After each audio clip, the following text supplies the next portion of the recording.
الشيطان الرحمن الرحيم رب اشرح لي صدري ويسر لي أمري واحلل عقدة من لساني يفقه قولي ربي زدني علما اللهم فقهنا في الدين اللهم إني أسألك علما نافعا وعملا متقبلا ورزقا طيبا اللهم اهدي قلبي وسدد لساني واسلل سخيمة قلبي آمين يا رب العالمين.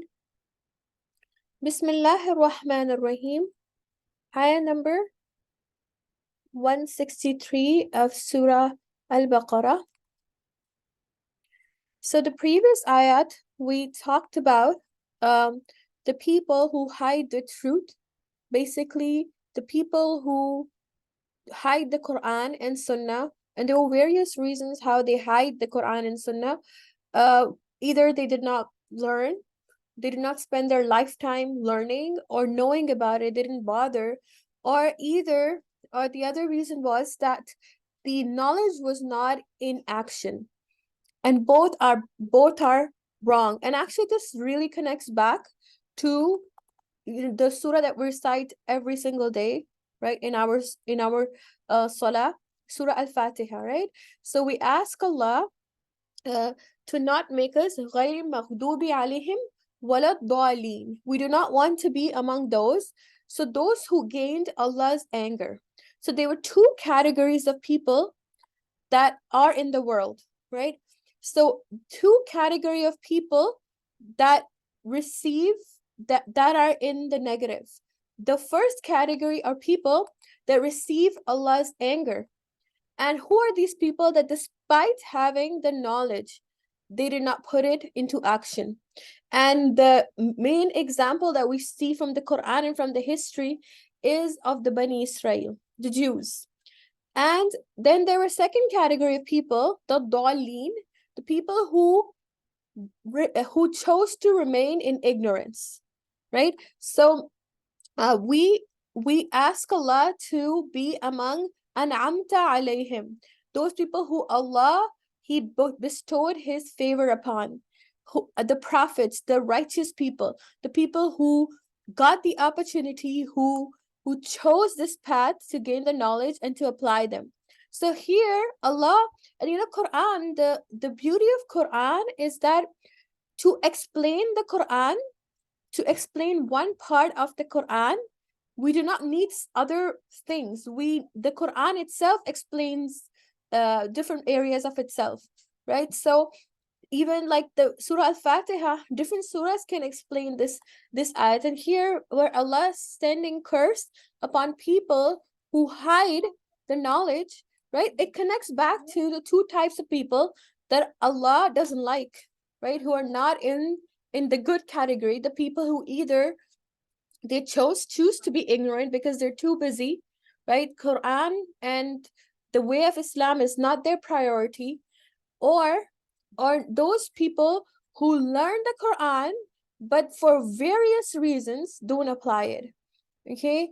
Who either learn the Quran for external benefit or something to gain in the world, or they don't really apply. They pick and choose what is easy and comfortable, they apply that, and then whatever is not, they don't apply it. So here Allah subhanahu wa ta'ala talks about these people who hide the knowledge. What is their consequence? Their consequence is the la'na of Allah and all of the creation. So not just Allah curses them, but also the creation of Allah, which includes the angels and the righteous people. How do the righteous people curse them? It doesn't mean that they openly curse them, but there is no respect ultimately in the hearts of the people. There is no respect for such a person, right? The love of and respect of people comes from Allah subhanahu wa ta'ala, right? So in the hearts of people, Allah is the one who puts respect and love.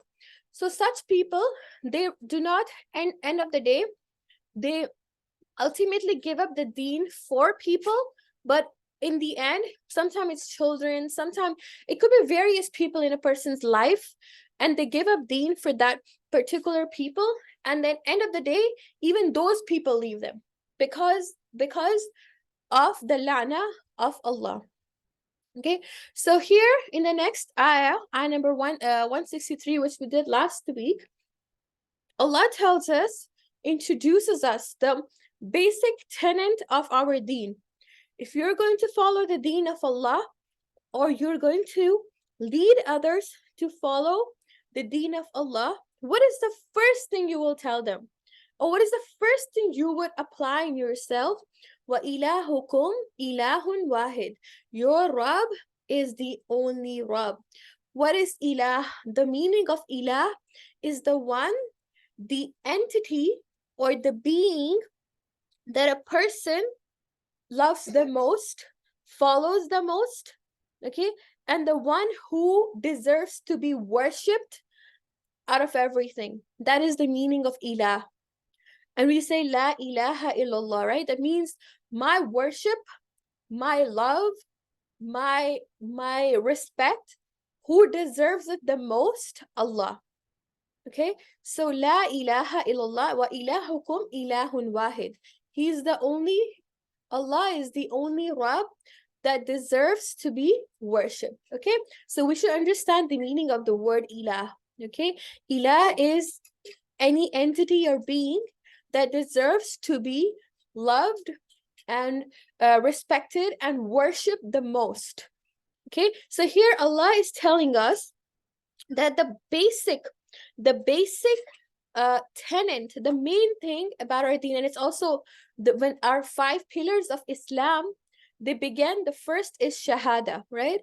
Okay, so ilaha illallah, meaning there is no God but Allah, and is only Allah. Okay, why is Allah telling us that? Because a person can have many different ilah in their life. Okay, and we do not actively, none of us actively, alhamdulillah, worship idols and such, right? But there can be many idols in our life. We as human beings, we tend to make different things our ilah. Sometimes it's people, and ilah means also someone or something that you give preference over Allah. Like, for example, there is the command of Allah, but you don't want to follow it because there is a person that stops you from following, or your desires of some stop you from following. Like, very simple example is that it's the morning time for Fajr, because of whatsoever reason you're unable to wake up, and because either you slept late, or you just, it's a person's desire. So at that moment, a person's desires or whatever becomes their ilah. That means it takes preference over Allah, or anything that stops you from obeying Allah. Okay, so Allah is bringing us back to the basic, which is that He is our only ilah. Okay, and what is His introduction? Huwa Rahmanur Rahim. The qualities that Allah He introduces Himself with is that, and of course, again, connect back to Surah Al-Fatiha, right? Ar-Rahman Ar-Rahim. Okay, He is the Rabb of Alameen, everyone. He's the Rabb. He takes care of everyone. And Ar-Rahman Ar-Rahim. He does not introduce Himself as Al-Aziz, like someone who's authoritative, all authoritative, or Al-Qadir, the one who has capability over everything. But He is introducing with His qualities of mercy. That means after the name Allah, Allah's, the best name of Allah, or the exclusive name of Allah, our Rabb, is the word Allah. After that, the next names that He introduces Himself are Ar-Rahman and Ar-Rahim. That means above everything, the greatest quality of our attribute of Allah is that He is the most merciful. Yes, there are other attributes of Allah. He's all powerful. He is, and there are all the, we know 99 names and even more of Allah. He's the most pure, most powerful, most authoritative, most just. But above everything, He's the most merciful and the most compassionate. And Ar-Rahman refers to Allah's mercy, and the word again, this is just going a bit in detail, but rahamim actually also refers to the womb of a mother. Okay, so just the way a mother's womb protects the baby, as the baby is growing, or the fetus is growing inside the mother, protects, provides, shelters, all of that.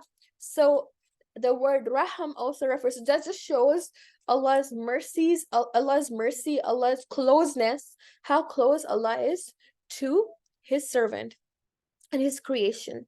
Okay, so Ar-Rahman refers to Allah's mercy for everyone in this world, for all the creation, for all of his creation, including the ins and the jinns and all of the animals and all the being. He's Ar-Rahman. Regardless of whether someone obeys him or disobeys him, he blesses people, right? Everyone, even the disbelievers, even the most evil people, have blessings in their life that they enjoy, right? Even the most cruel land or cruel nations receive the rain, the wind, the food. So this is Allah's mercy for all of his creation in this world. And Ar-Rahim is Allah's mercy in the hereafter.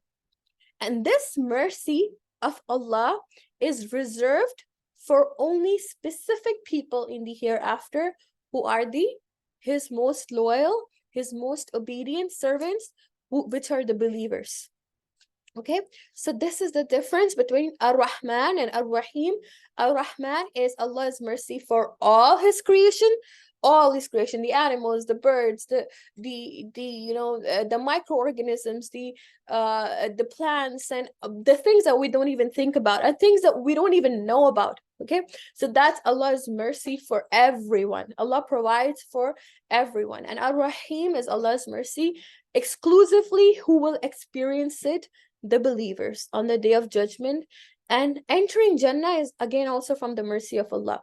Just on the basis of a person's deed, the person doesn't enter Jannah.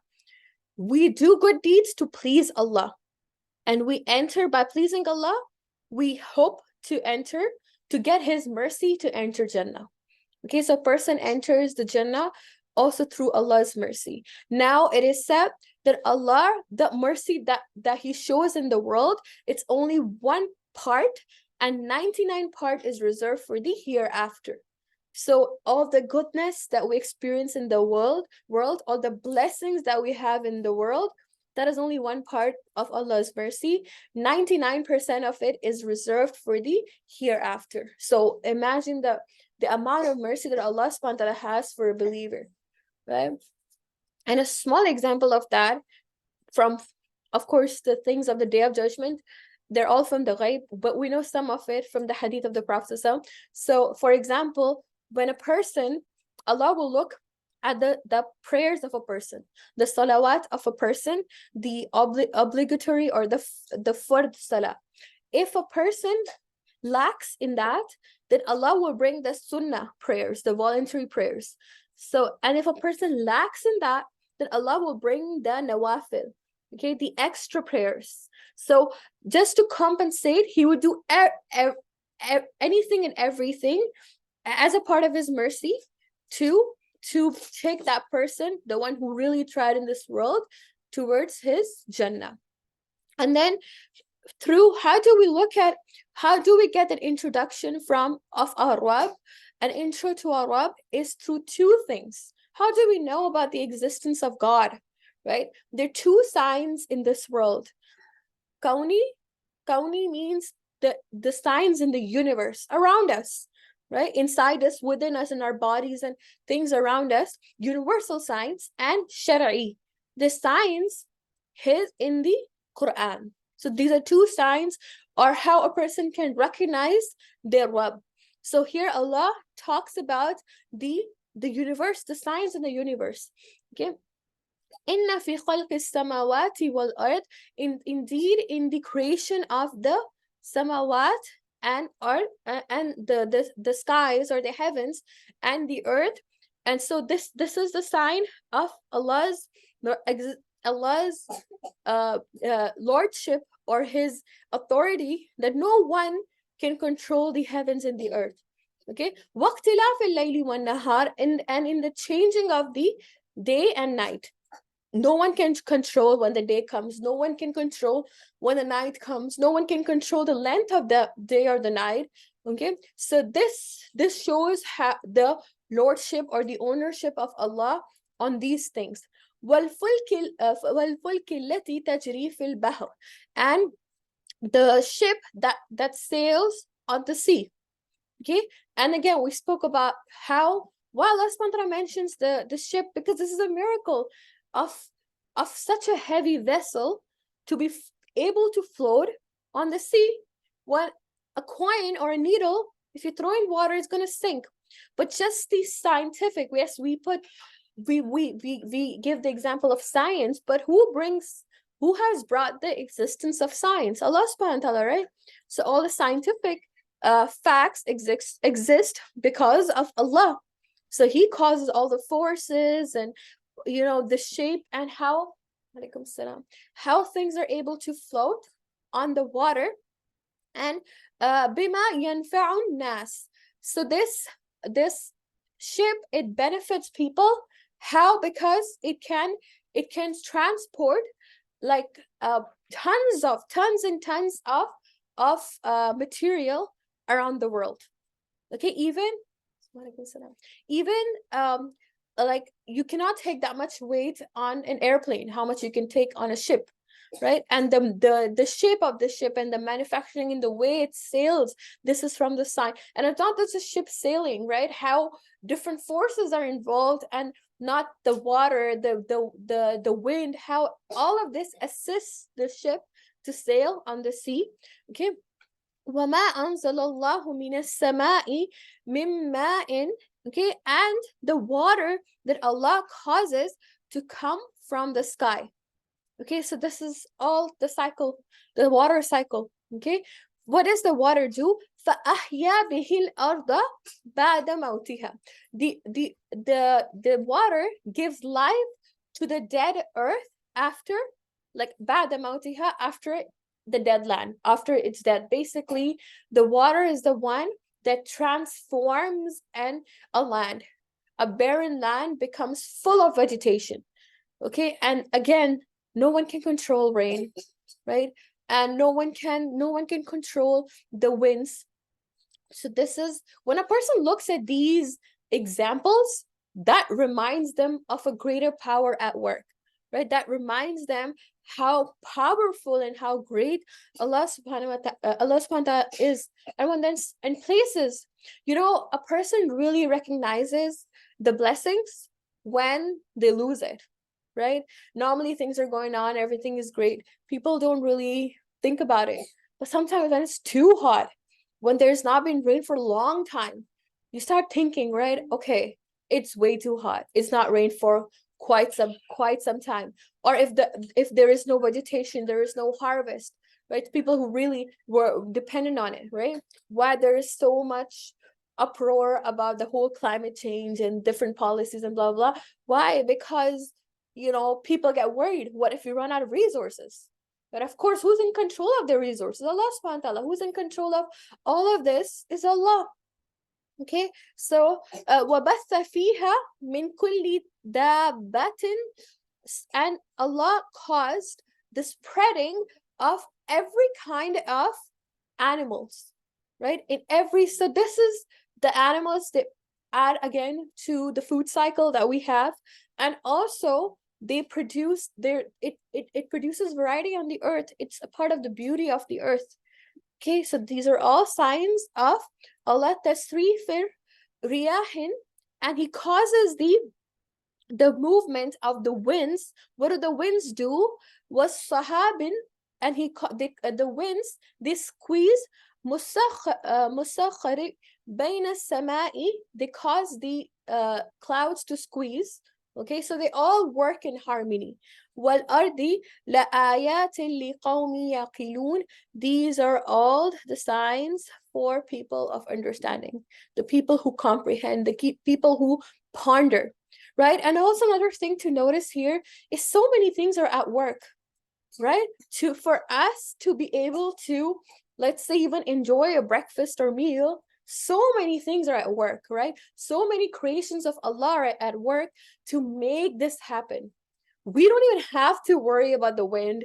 Imagine you have to worry about the wind, or you had to worry about the cloud, or you had to worry about, just even people who are in gardening or who do this thing, they know how hard you have to work just to take care of a small plant, right? And again, we don't even have to produce the water. The water is just there, right? And the winds are just there, and the oxygen is just there, right? And the carbon dioxide is there. So all of this work in harmony. Who makes them work in harmony, right? The people of aql, the people who ponder, right? Part of ibadah, ibadah is not just, oh, I pray, I fast, I read Quran, sometimes I go to the masjid, I do this. Ibadah, one of the parts of ibadah is pondering. If you spend some time in the day, 5-10 minutes, just looking at things around you. Maybe you have a plant at home. Maybe just look outside from your window, right? The weather is changing, it's getting cooler. It's the fall season, or almost, we're entering the winter now. If you look at the changing of the leaves, we're just pondering on it. So tadabbur, to ponder on things, is also ibadah, because that's how you're remembering your creator.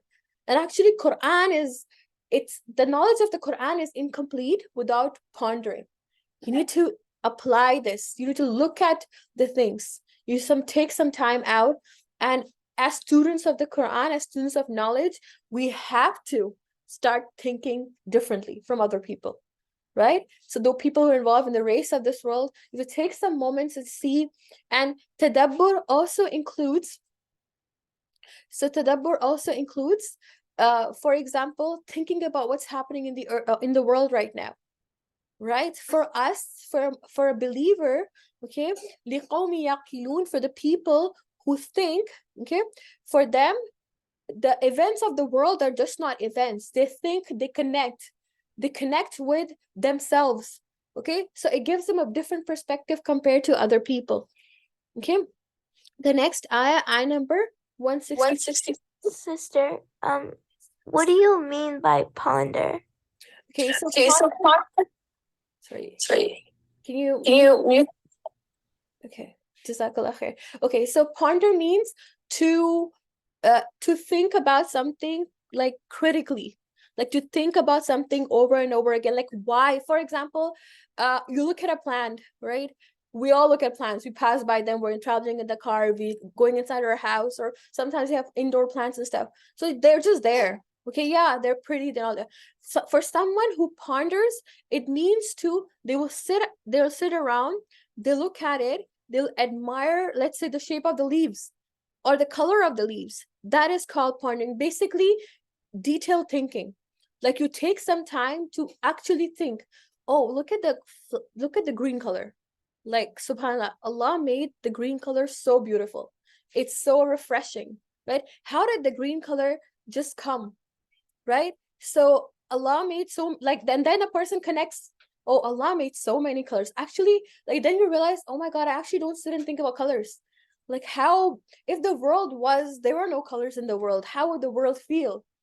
And then you start, so that pondering, like that thing, that deep thoughts make you love Allah more. This is called pondering, right? So you connect, you think about something deeply, right? And how do you start pondering? So for example, when you learn the ayat of the Quran, they push you to ponder, they push you to think outside the box, right? See, everyone's going with the flow of this world, and a believer, they actually think differently. Quran is like a lens that changes your perspective of the world, like what's happening in the world in Gaza, and then what other, like someone's being oppressed, someone's being oppressive. A believer thinks differently. A believer thinks, for example, a believer will think, yes, they're in pain, but what do I have to do? Yes, they're being tested, they're in hardship, but I'm also in hardship. I'm also being tested. And Allah will ask me on the day of judgment, what did I do for my brothers and sisters when they were being oppressed? So everyone is being tested.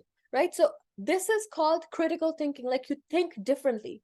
You take a moment and you think. Quran changes your perspective about things. Okay, I hope that made sense. Okay, you think deeply about things.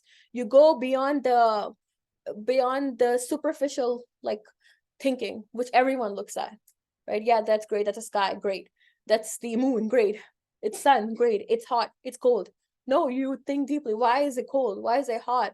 Or wow, that, like, alhamdulillah, we have all these weather. What if the weather was the same? What if it was always hot? What if it was always cold? You don't, the differences in the season make you appreciate different weather. Things are known by their opposite.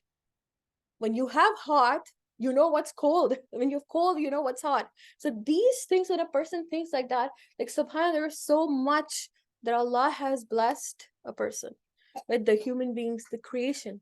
Okay. All right, next ayah number 165. Did you do the word to word for this, Isha? Do we do the word to word? Yeah. Yeah. For I 165, yeah. Okay. And what about 166 and 167? We did till 166. Okay. All right. We can go into 165. Right. Bismillahir Rahmanir Rahim. وَمِنَ النَّاسِ, and among the people, there are people, مَن يَتَّخِذُ مِن دُونِ اللَّهِ أَنْدَادًا. There are some people. So here Allah is, in the previous ayah, Allah said, who's your ilah? Your ilah is only one, which is Allah, right? He's the only one that deserves to be worshipped. And in the previous ayah, we saw the signs of why Allah deserves to be worshipped, because he's the creator, he created everything. Okay, so, but here Allah says, but then there are some people who do not have intellect, because last ayah we said aql, right? لِقَوْمٍ يَعْقِلُونَ. But some people who lack, intellect, okay, what do? They bring other things, min dunillahi andadan. They bring other things equal to Allah. They associate partners with Allah. Okay, and yuhibbunahum, they love these things or these people, kahubbillah, just like they should be loving Allah. They bring people or things equal to Allah, and they love them at that much. Okay, وَالَّذِينَ آمَنُوا, but the people who are believers, those who believe, the people with iman, what is their quality? أَشَدُّ حُبًّا لِلَّهِ, they love Allah the most. Okay, they love Allah the most. And this is very important to understand. Allah doesn't say that they only love Allah. Allah says the believers, they love Allah the most. Meaning, we can love other things, right? Love is a basic need or emotion of a person. In fact, love is a very beautiful emotion. It's a very precious emotion, right? You can't just go loving everything. Who does a person love the most? Parents, for example, they love their children the most. Among people, right? Your love is reserved for special people in a person's life, right? And we have the ability to love anything human beings can love, because human beings, Allah subhanahu wa ta'ala created them, it's weak. It's an emotional need, right? To love and to be loved. Okay, but what happens is when a person loves other people or other things more than Allah, when they in fact should be loving Allah the most. And how does a person, what is our basis of love? How do we love things? So sometimes you love someone based on, or something based on its beauty. Okay, sometimes because it's that person or that thing is beneficial, that's why you love it. Sometimes it's just very attractive. So there are different reasons. for loving a being. But for Allah, all of the reasons apply. Allah blesses, right? Allah is the most beautiful. Allah blesses people, and He gives people, okay, more than people, or He gives the creation more than the creation deserves. So the one who gives the creation more than they deserve, then that entity or the being is the one who deserves to be loved the most. Okay, so here Allah is saying that some people, they take others equal to Allah, or they make the mistake of loving people or things more than Allah. Now, what happens is that what happens when a person loves other things more than Allah? Okay, what do you think happens, guys? It's not a rhetorical question. You can answer. Feel like they prefer their things like in this dunya over the afterlife. They're like more focused. So when a person, good. So when a person, they love something other than Allah. Love is emotion that makes you, like, if you're obsessed with something, what happens to your mind when you're obsessed? Exactly. It's always on your mind. It's the first thing you think about when you wake up, and it's the last thing you think about before you're going to sleep. And it could be anything.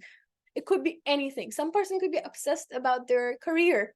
The first thing to think about, oh my God, like the moment they wake up in the morning, the first thing to think about, my job. Oh my God, I have to get to my job. Oh, I have to do this. I have to do this. Today I have to do this. My job, my boss, blah, blah, blah, all these things. Before going to sleep, like my work, this one said this, it's all about work, or how much money I'm going to make, end of the work, end of the month, profit, loss, blah, blah, blah. That is all that is on their mind. Someone loves their family or children way too much, right? Loving, of course, again, as said, loving here, Allah subhanahu wa ta'ala uses the word ashaddu. That means most. That means in Islam, you can love. Rasulullah sallallahu alaihi wasallam, the prophets also had love for things, right? They had love for things, they had love for people, they had love for their family members, okay? But the most love should be for Allah. Because we'll look at two things. So what happens when you have the most love for Allah, and what happens when you love other things than Allah? So when a person loves something, that's the main thing on their mind 24/7, right? And when a person loves Allah, that's the thing. So everything they do according to Allah, right? Because when they're eating, they're going to remember I have to eat the right way. Right, I'm gonna say my dua. I'm gonna eat that is halal. When a person doesn't care, they eat whatever, right? They'll eat whatever. Just a small example. The one who wakes up, the first thing they do, I have to pray Fajr. But another person will wake up, and then other things will be on their mind. Other things will be priority. Okay, so so when a person is speaking with another person, right? When they know I love Allah, I fear upsetting him. Okay, so I fear upsetting him. So even though this person has hurt me, but I'm not going to I'm just not going to, blast out on this person. I have to act in a dignified manner. And how Rasulullah had taught us. So this person, the one who loves Allah the most, every action that they do, they're cognizant of Allah. They're thinking, because the thing or the one you love the most, you're always thinking about that. That's in back of your mind. If someone, let's just say, I know I use the kid example all the time because I'm a mother of a little child, so it's natural, okay? But for example, that child is the most important, the biggest, that more than Allah. So they'll think about, okay, my child, I have to wake up, I have to get them ready for school. What if he falls sick? So all the time they're just obsessed with that, and some people are just obsessed with, let's say, other people, power, following, social media. So that's the first thing. They open their phone and they check their account. Did I get more followers? Did I get any comment? Did I get a negative comment? Did people praise me? So how many likes did I get at the picture that I posted last night? So the things that a person's are, and this is something that really all of us have to think about. What is the first thing that I think about when I wake up in the morning? That shows that and you can't worry about other things. But if something you're obsessed with, that means there's a problem. When there's in Islam, there's always a limit of something, okay? And the limit of something, but that limit should not be crossed, because the most should be for Allah. Like small example in the life of Rasulullah sallallahu alaihi wasallam. So when he lost his son Ibrahim, and then that's a son, right?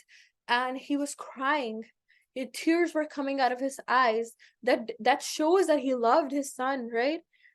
But he said that my heart is hurting, my eyes are weeping, but I will not say words of ingratitude. That means I will not cross the limit that Allah has set for me. I will not start complaining about Allah. I can complain to Allah, but I cannot complain about Allah. I will not cross the limits. So this shows that a person, you can still love other things, but the priority is Allah. The when a person, so the heart, like, think of our heart is like a vessel, right? Like, how you cook things in a vessel. Okay, and if you put, so a vessel, what it carries different things. So our heart, think of it like it carries different emotions. When you put something else other than Allah in the heart will get weak, right? Because our bodies are made, our whole, everything is made with different needs. If you're supposed to eat all healthy food and stuff, and all of a sudden you keep eating junk, it's going to affect your body, right? Or if you just eat grass, let's say, for example, or if you don't eat anything, it's going to affect your body, right? Similarly, our mind has need. Knowledge is the need of our mind. If a person chooses, I'm not going to study anything, I'm not going to get any knowledge, then what's happening to the mind? It's deteriorating, right? Physical movement is the need of our body. If a person doesn't move around, what's going to happen to the limbs? Your body will no longer be able to function. Similarly, the heart has a need of Iman and the love of Allah. When that is not fulfilled, and it's filled with other things, your heart is filled with other love, it starts becoming weak. This is what happens. This is why people go into, example, different, sadnesses, or depression, or sometimes mental health things, when they're too obsessed with materialistic things. Because the need of the heart, for the heart to stay content, is the love of Allah. The most amount of love should be for Allah. When a person loves other things than Allah, then it is a problem. Okay, so love should be there, but with certain set limits. Okay, so as human beings, we're weak, and so we keep looking for support. Okay, and real support is from who? From Allah, not a person. So and also other times you can check, when you are in difficulty, who or what is the first thing you think about?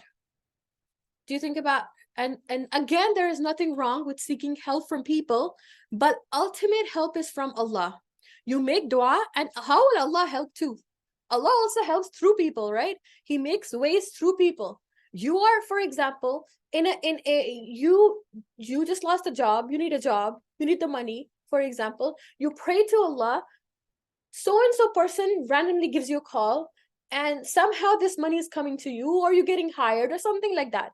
So the point is that, but if the first thing you think about is calling up a person, look, I am just, and you don't go to Allah, then what happens is that you're relying on people and not on Allah. That means your love for Allah is not as much as your love for people. Okay? So here Allah says that there are some people who love other things more than they should love Allah. وَلَوْ يَرَى الَّذِينَ ظَلَمُوا, and if only you could see the wrongdoers. Who are the wrongdoers? إِذْ يَرَوْنَ الْعَذَابَ أَنَّ الْقُوَّةَ لِلَّهِ جَمِيعًا. Okay, they will certainly realize that all the power belongs to Allah. So basically, what is zulm? Zulm is literally means to place something where it doesn't belong. Okay, zulm literally means, the word zulm is to place something where it doesn't belong. And here the zulm is to love other things more than a person loves Allah. And what happens to this person? The azab of Allah is extreme for that person, because annal quwwata lillahi jami'a. They will certainly realize that all power belongs to Allah. Wa anna Allah shadidul azab, and Allah is indeed severe in His punishment. Okay, because what happens is that when a person loves other, why is Allah talking about the punishment here? Right? We're talking about love. Then why is He talking about punishment? Because when you love other things or other people more than Allah, you will disobey Allah. You will cross the limits. You will do things that will lead to disobedience of Allah.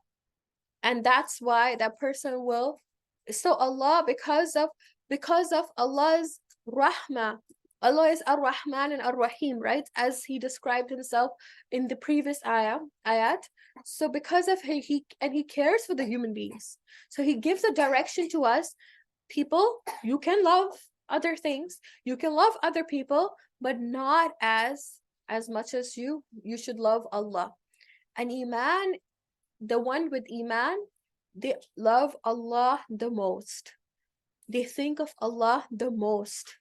And try to develop the habit. If you're not doing that, try to think more about Allah. And how are you going to think more about Allah? When you do things that remind you of Allah, right? You can't be going with friends who are completely off track and be like, I think more about Allah. No, you have to put yourself in places and surroundings that make you think about Allah. Righteous company, right? A person cannot expect to go in a bar or a club and be like, no, I'm going to think more about Allah, right? You have to go to places that remind you, good company, places, or, nature, right? That reminds you of Allah.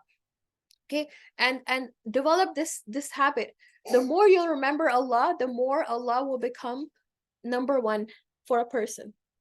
Okay, ayah number 166. إِذْ الَّذِينَ اتُّبِعُوا. Consider the day when those who misled others, okay, when those who were followed in this world, meaning those people or things that we followed in this world, مِنَ الَّذِينَ تَبَعُوا, okay, those what will happen to them? Will disown their followers, وَرَأَوُا الْعَذَابَ, and what will happen is, on the day of judgment, people or things that were followed, what will they do?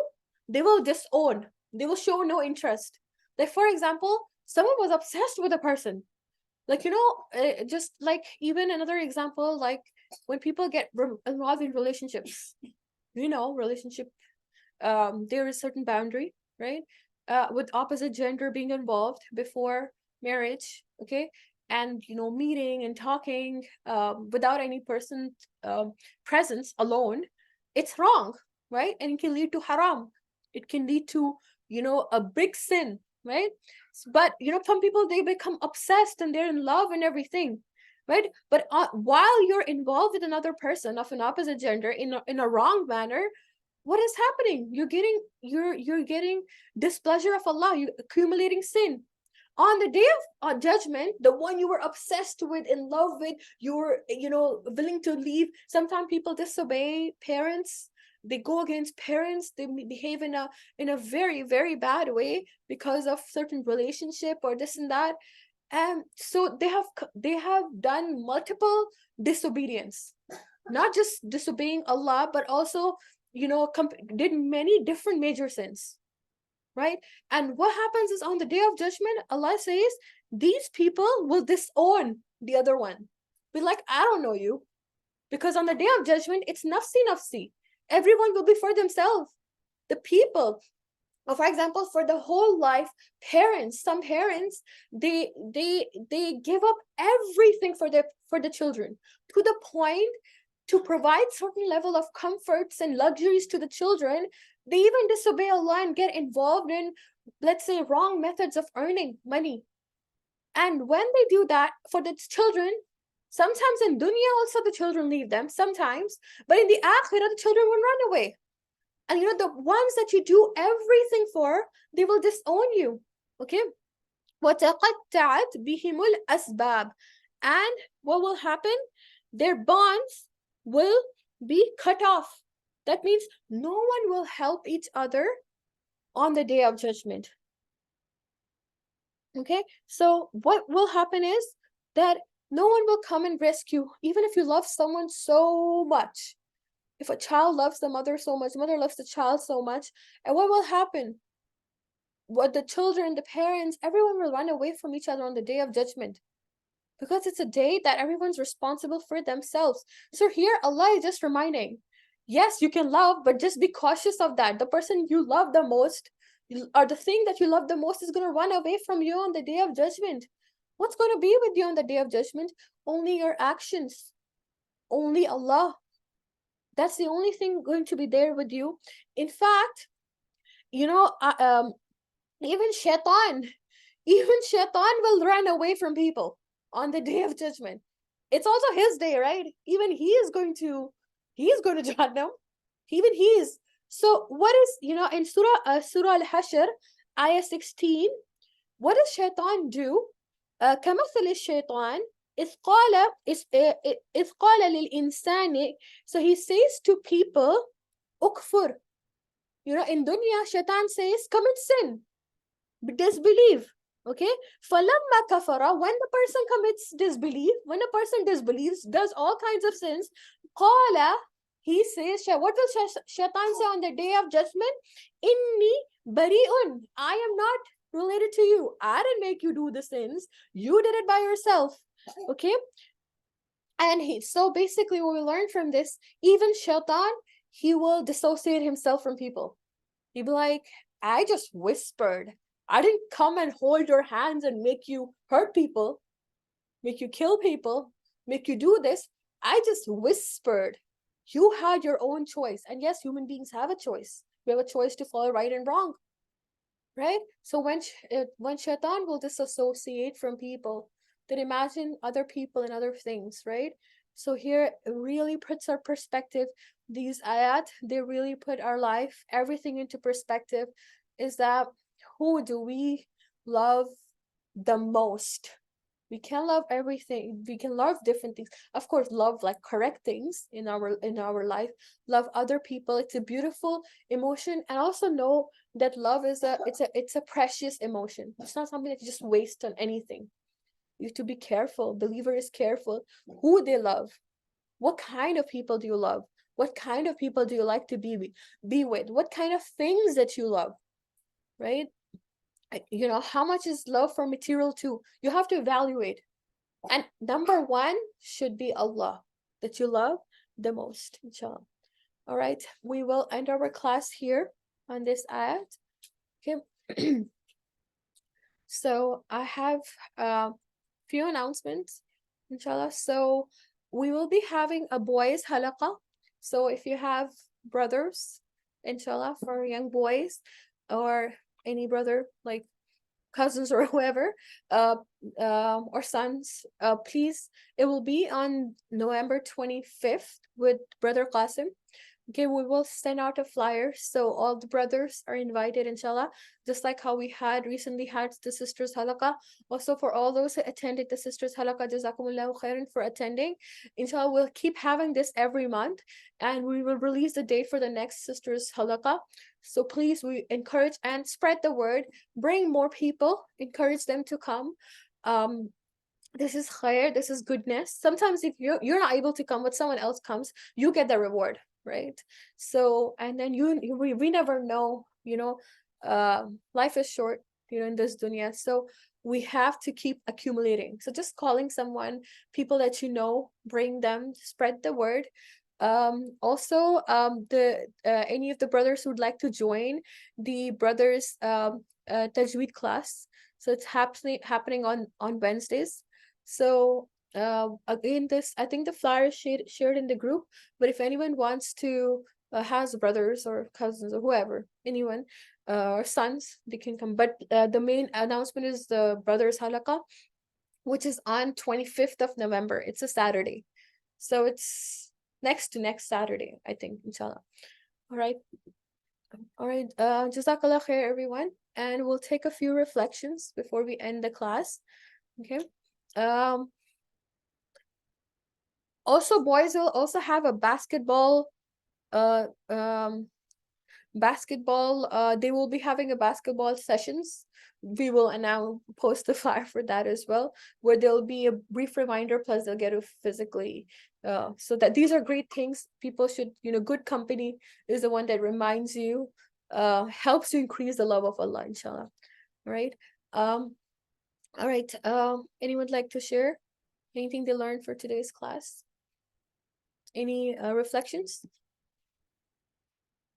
We should ponder on the creation of Allah because they all point to like signs of because Allah created all of His creation. So if we ponder the creation of Allah, we also think about Allah.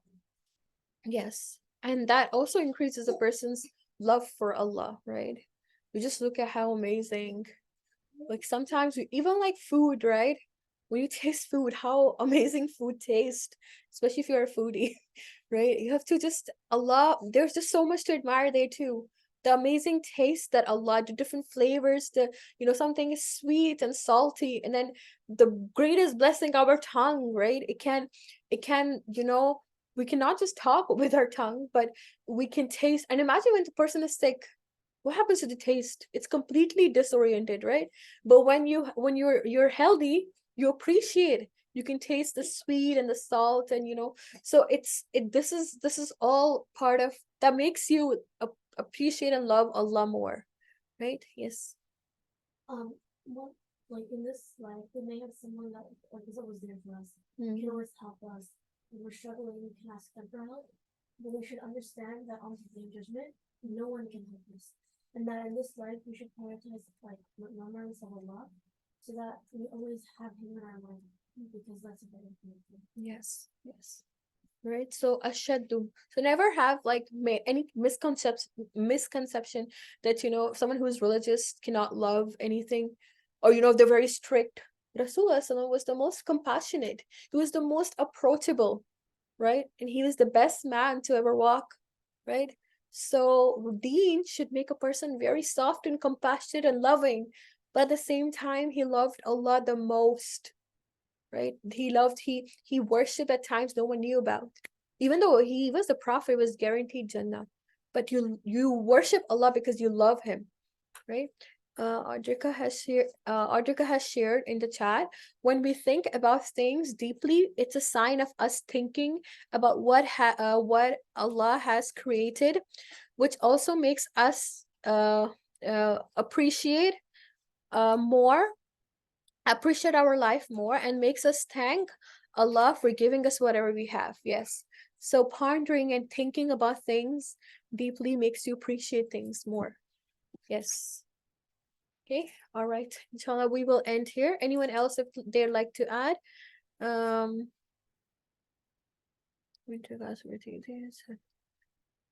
Okay. So yeah, just we'll be having twice in the month basketball for boys. Girls halakha, as mentioned, will be every month, and inshallah we'll have a winter program, which will be 3 days, and we'll be announcing it shortly as well. All right. And charity for Gaza is also open, so we're collecting if anyone would like to donate. So we would be donating. We have collected some amount so far, alhamdulillah, for everyone. Jazakallah khair for everyone donating, and we'll be giving it to Human Concern or any of the organization that's working on field. Right now, we gave for the orphans. We give to Human Concern International, and this time we will be giving for medical kits or food for a month for a family, inshallah. All right. Jazakallah khair, everyone. Inshallah, see you next week. Subhanak Allahumma wa bihamdik. Nashhadu an la ilaha illa anta. Nastaghfiruka wa natubu ilayk. Assalamu alaikum wa rahmatullahi wa barakatuhu.